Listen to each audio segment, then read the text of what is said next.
धन्यवाद दूंगा आपको कि आपने इस महत्वपूर्ण विषय पर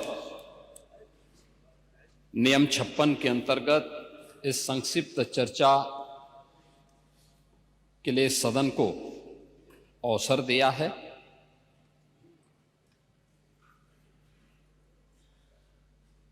मैं धन्यवाद देता हूं उन सभी माननीय सदस्यों को जिन्होंने अपने अनुभव से अपने विचार यहां पर रखे हैं।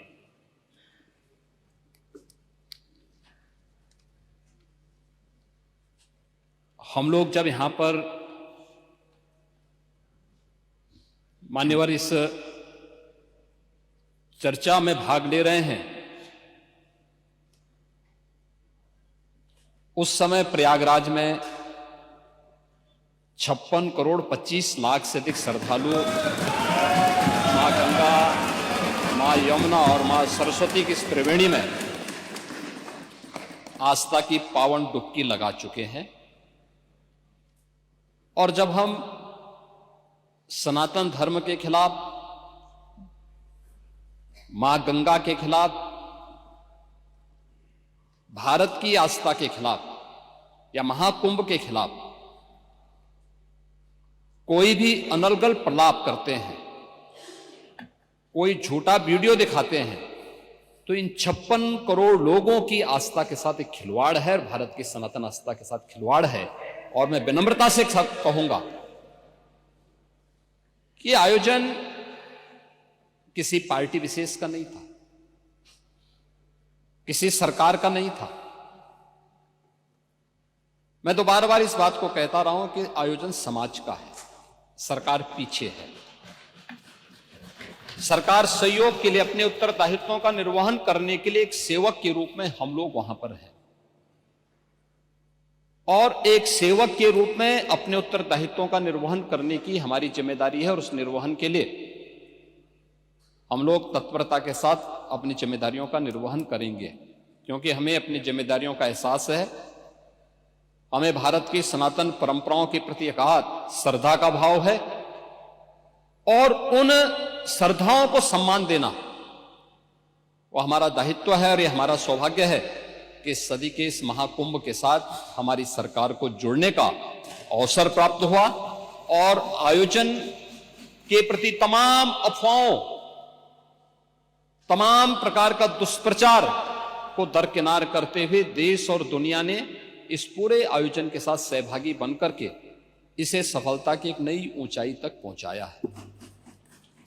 महोदय, भी आयोजन के 7 दिन बाकी हैं संपन्न होने के, और जो मैंने आज दोपहर तक के आंकड़े बताए हैं, 56 करोड़ 25 लाख से अधिक श्रद्धालु अब तक प्रयागराज की महात्रिवेणी में आस्था की डुबकी लगा चुके हैं।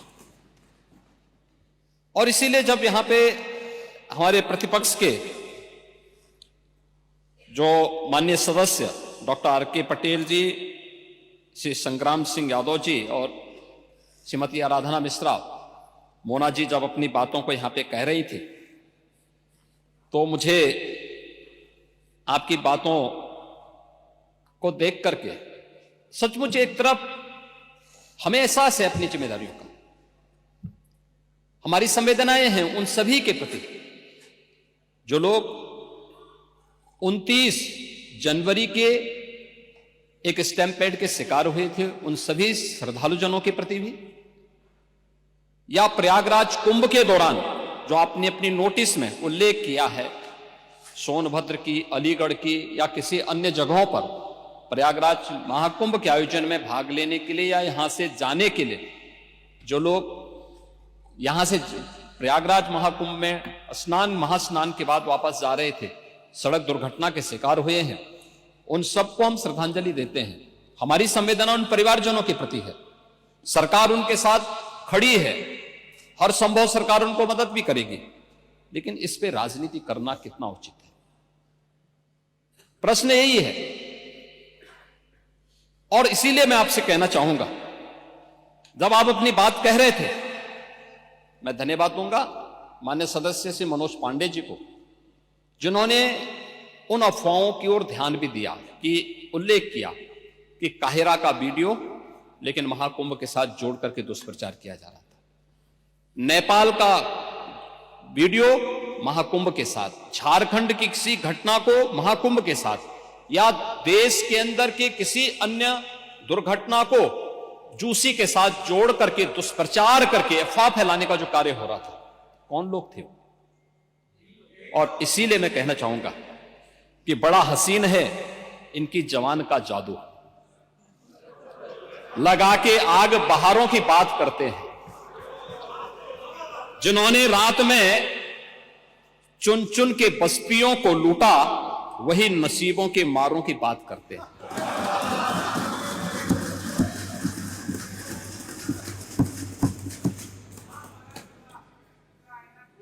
महोदय, ये उर्दू नहीं है, ये सब हिंदी।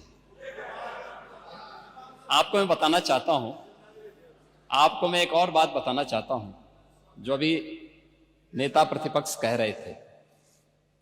जब उत्तर प्रदेश की स्थानीय बोलियों को इस सदन में महत्व मिला तो उनके द्वारा कहा जा रहा था, उन्होंने विरोध किया था, ठीक उनकी सोच है, ये समाजवादी संस्कार भी है कि हर अच्छे कार्य का विरोध करना है, हर अच्छे कार्य का विरोध करना है। तो उन्होंने कहा कि हिंदी इस सदन की भाषा है, तो हिंदी को तो हटाया नहीं। इस सदस्यों को एक छूट दी गई है कि वो किसी भी इन बोलियों में बोल सकता है, हिंदी में ट्रांसलेट की उसकी सुविधा मिलेगी। ये सुविधा है, थोपा नहीं गया है। दूसरा, भोजपुरी हो, अवधी हो, बुंदेली हो या ब्रज हो, पांडे जी, इनकी लिपि भी देवनागरी है, कोई दूसरी लिपि नहीं है। संविधान के द्वारा घोषित जो व्यवस्था है उसी के दायरे में सारा कार्य हुआ है। आप जैसे उम्रदराज व्यक्ति को तो इसका स्वागत करना चाहिए, इसका स्वागत करना चाहिए। ओह, मैं इसीलिए कह रहा हूं, देवनागरी ही लिपि है और उसी दायरे में सारा कार्य हुआ है। और इसीलिए मैं आपके संज्ञान में लाना चाहूंगा कि ये जो कार्य है, इस कार्य के साथ हमें उसी सकारात्मक भाव के साथ जुड़ना चाहिए। मैं आपके विरोध को कभी उसका न मैं उपहास उड़ाता हूं, न मैं उसको बहुत उसके साथ जोड़ता हूं, क्योंकि मैं जानता हूं आपकी आदतों को, मुझे मालूम है। आप लोगों के बारे में एक मान्यता ये भी है, मजबूरी भी है, और आपके बारे में मान्यता भी है कि आज के समाजवादियों के बारे में, जो जिस थाली में खाते हैं उसमें छेद करके फिर जाते हैं। और ये जो आप लोगों के बारे में मान्यता है, उसी के बारे में मैं आपसे कहना चाहूंगा कि महोदय, जब हम महाकुंभ के बारे में चर्चा कर रहे हैं और ये आयोजन, नहीं आपके बारे में इसीलिए बोल रहा हूं, मैं आऊंगा उस पर भी, मैं उस पर भी आऊंगा भी, उस पर भी मैं आ रहा हूं।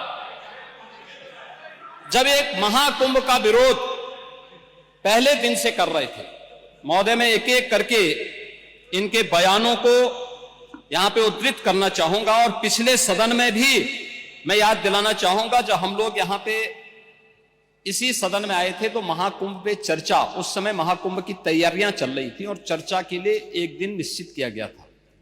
आप लोगों ने सदन नहीं चलने दिया था, सदन नहीं चलने दिया था। अच्छा होता महाकुंभ के पहले सदन में पूरे दिन भर की चर्चा होती, हम उस व्यवस्था के बारे में चर्चा करते, आपके अनुभव का लाभ लेते, लेकिन आपने चर्चा नहीं होने दी।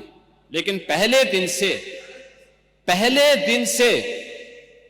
ये चर्चा, पहले दिन से ये अफवाह और इस प्रकार का दुष्प्रचार आपके द्वारा निरंतर होता रहा।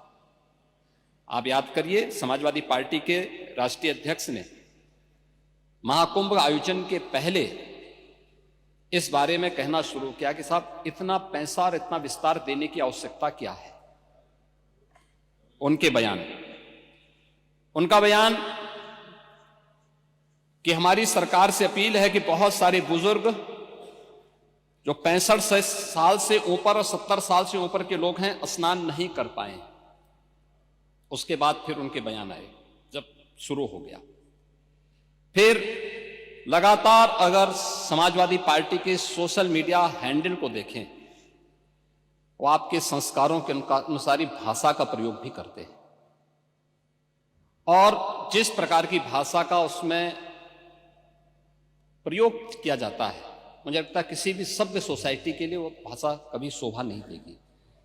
आप लोगों के अपने संस्कार हो सकते हैं, आप लोगों का अपना व्यवहार हो सकता है, लेकिन कोई सभ्य समाज और कोई सभ्य सोसाइटी उसको कभी मान्यता नहीं दे सकती है।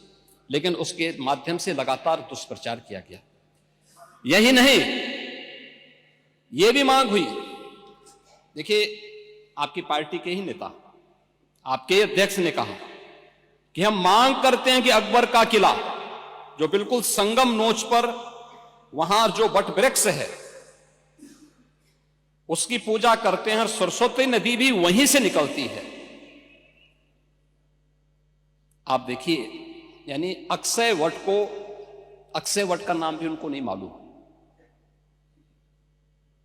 सरस्वती कूप को सरस्वती नदी कहते हैं। ये आपका जनरल नॉलेज है।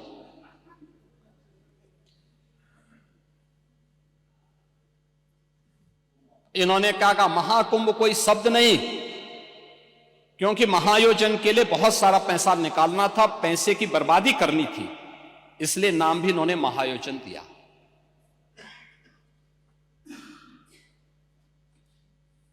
पहले दिन से ही राज्य सरकार आंकड़े दे रही है कि कितने लोगों ने पवित्र डुबकी लगाई है। जो लोग पवित्र डुबकी लगाने वालों की संख्या बता सकते हैं, वे यह नहीं बता पा रहे हैं कि कितने लोगों की जान चली गई। इनके एक सहयोगी आ रहे हैं, अरे चिंता मत करिए, एक एक प्रश्न का उत्तर देंगे, थोड़ा पेशेंस रखिए। देखो आप बोल रहे थे, मैं बहुत शांति से सुन रहा था, बहुत शांति से।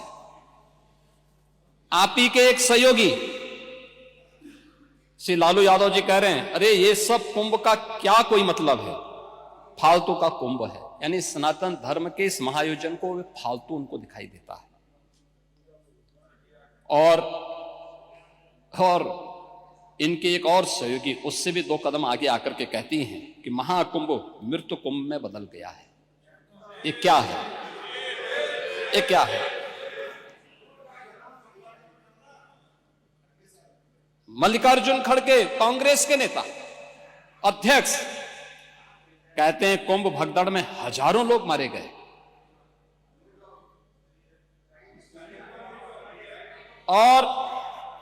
और जया बच्चन क्या कहती हैं, ये समाजवादी पार्टी की नेत्री है। इस देश ने अभी सबसे बड़ा मुद्दा महाकुंभ भगदड़ की घटना है। उन मृतकों की सही संख्या बतानी चाहिए और जनता को सफाई देनी चाहिए। उन्होंने आगे क्या बात कही, उन्होंने कहा व्यवस्थाएं आम आदमी के लिए नहीं बल्कि वीआईपी के लिए थी। शवों को गंगा में बहा दिया गया, इससे पानी प्रदूषित हुआ है। यही पानी लोगों तक पहुंच रहा है। और ये इस प्रकार के गैर जिम्मेदाराना बयान समाजवादी पार्टी, कांग्रेस, आरजेडी और टीएमसी के नेताओं के द्वारा सनातन धर्म के जुड़े हुए सबसे बड़े आयोजन के प्रति दिए गए। महोदय, मैं ये जानना चाहता हूं कि क्या सनातन धर्म का अनुयायी बनना या सनातन धर्म के किसी आयोजन को भव्यता के साथ करना क्या कोई अपराध है? उस आयोजन को उन सीमाओं के साथ, उस आस्था को सम्मान देकर के आगे बढ़ाना क्या कोई अपराध है? और अगर अपराध है तो हमारी सरकार इस अपराध को कर रही है और आगे भी करेगी। क्योंकि हम लोग ये मानते हैं सनातन धर्म इस देश का राष्ट्रीय धर्म है। सनातन धर्म की सुरक्षा में ही भारत के अंदर पल रहे हर मत और मजहब की सुरक्षा भी है और उनका सम्मान भी है और उनका गौरव भी है। और सनातन धर्म की सुरक्षा विश्व मानवता की सुरक्षा की गारंटी भी है। और उसके इतने बड़े आयोजन के साथ भेदभाव तो किसी के साथ नहीं हुआ, किसी के साथ नहीं हुआ। प्रयागराज महाकुंभ में क्रिकेटर मोहम्मद शमी ने भी स्नान किया। मुझे याद है, हर जाति मत और मजहब के लोग अगर आए हैं श्रद्धा भाव के साथ तो उन्होंने आस्था की पवित्र डुबकी भी लगाई। हां, अगर कोई चिढ़ाने के लिए आया है तो वहां पर उनको वैसे दुत्कार करके भगा भी दिया गया, और ये होना भी चाहिए था। और इसीलिए मैं इस बात को मानता हूं, आप लोगों ने जो बात कही हमें ये सब बुरा नहीं लगता, इसलिए नहीं क्योंकि हम जानते हैं आपकी प्रवृत्ति है, क्योंकि हम लोग इस बात को मानते हैं कि संक्रमित व्यक्ति का उपचार हो सकता है, संक्रमित सोच का उपचार नहीं हो सकता, उसका कोई उपचार नहीं, वो अपने आप ही कुड़ता रहेगा। और इसलिए इस महान आयोजन को करने का अवसर हमारी सरकार को प्राप्त हुआ, और मेरा यह मानना है कि महान कार्य को 3 अवस्थाओं से गुजरना पड़ता है। याद रखना, उपहास से, विरोध से और अंततः स्वीकृति से। और स्वीकृति का इससे बड़ा प्रमाण क्या हो सकता है कि समाजवादी पार्टी के राष्ट्रीय अध्यक्ष भी जो शुरू से विरोध कर रहे थे, अंततः चुपचाप जाकर के डुबकी लगाए। नेता प्रतिपक्ष भी हाँ, मैं अच्छी बात है, आपका अधिकार है, आपका अधिकार है ये, मैं तो आपको अधिकार दे रहा हूं। मैं ही कह रहा ना, नहीं 13 में आप नहीं जा पाए थे, क्योंकि 13 में जब आप जा रहे थे तब तक आपको फोन आ गया था, आप वापस हो गए थे, नहीं जा पाए थे। नहीं जा पाए, आप वापस आ गए थे। लेकिन इस बार आप गए थे, मुझे अच्छा लगा, आपने उत्तर प्रदेश सरकार की व्यवस्था की सराहना की, और आपने मुझे प्रत्यक्ष नहीं लेकिन स्पीकर साहब को धन्यवाद दिया कि अच्छी व्यवस्था थी। और इसीलिए मैंने कहा ना, 3 अवस्थाएं उपहास की, जिसको आप शुरू से उड़ा रहे थे, कुछ नहीं कर पाए तो आपने विरोध करना शुरू किया, और विरोध करते करते आज मुझे अच्छा लगा कि आपने अपनी स्वीकृति भी दे दी कि हां, अच्छा काम हुआ है, अच्छी व्यवस्था हुई है। ऐसे ही मोना जी ने भी किया, वो लोग विरोध कर रहे थे, फिर उन्होंने उसके बारे में तमाम प्रकार की बातें की। आज उन्होंने कहा कि इंफ्रास्ट्रक्चर का काम तो अच्छा हुआ। अच्छा, अच्छी बात है, क्योंकि काम हुआ है तो लोग बोलेंगे भी, क्योंकि लोग तो उन्हीं मार्गों से चल रहे हैं, सभी लोग चल रहे हैं। महोदय, प्रयागराज कुंभ के बारे में अनेक दुष्प्रचार किए गए, और दुष्प्रचार के अनेक माध्यम हैं। मैं पहले कुंभ के बारे में कहता हूं, कुंभ के बारे में जो बहुत सारी चर्चाएं यहां पर हुई हैं, और सभी माननीय सदस्यों ने भी इस बात को यहां पे उल्लेख किया है, जिसमें वेदों की परंपरा से परंपरा आती है। ऋग्वेद में भी इसका उल्लेख है कि कुंभम समारोह्य सुधाम पिबेत, यानी हम उस कुंभ में रखे अमृत को पीकर आत्मा को आनंदित करें। अथर्ववेद में भी इस बात का उल्लेख है कि ऐसा गंगा या कुंभे, यानी यह गंगा जल एक कुंभ, एक घड़े में संचित है, यानी अमृत के रूप में उसकी तुलना की गई है। और आज से 5000 वर्ष पहले रचा गया श्रीमद् भागवत महापुराण में भी इस बात का उल्लेख है को कुंभ मेले स्नात्वा पुण्यम प्राप्नोति मानुषः, यानी यहां कुंभ का संदर्भ कुंभ मेले से है। 5000 साल पहले भी इसका उल्लेख है, जो 4 तीर्थ स्थलों पर आयोजित होता है, उसमें स्नान करने से पापों का क्षय होता है। और जो बात यहां पे आपके विद्वान सदस्य से संग्राम सिंह यादव कह रहे थे, उन्होंने पुराणों की बात की, लेकिन वो पुराण की बात नहीं थी, वह तुलसीदास जी की रामचरितमानस में उल्लेख किया गया है, को कहीं सकहीं प्रयाग प्रभाव हो कलुष कुंज कुंजर मृगराओ, अस तीरथ पति देखि सुहावा, सुख सागर रघुवर सुख पावा। ये तुलसीदास जी की रामचरितमानस का है, पुराणों का नहीं है।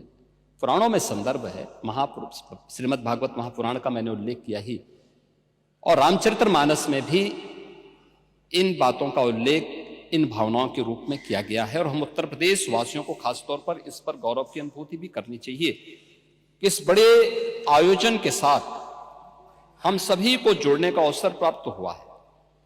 और इसलिए मैं इस बात को कह रहा हूं क्योंकि यह आयोजन हमारे लिए बहुत महत्व रखता है। यहां हमारी पार्टियां हो सकती, ये सत्ता पक्ष होगा, वो विपक्ष होगा, अलग अलग पार्टियां होंगी।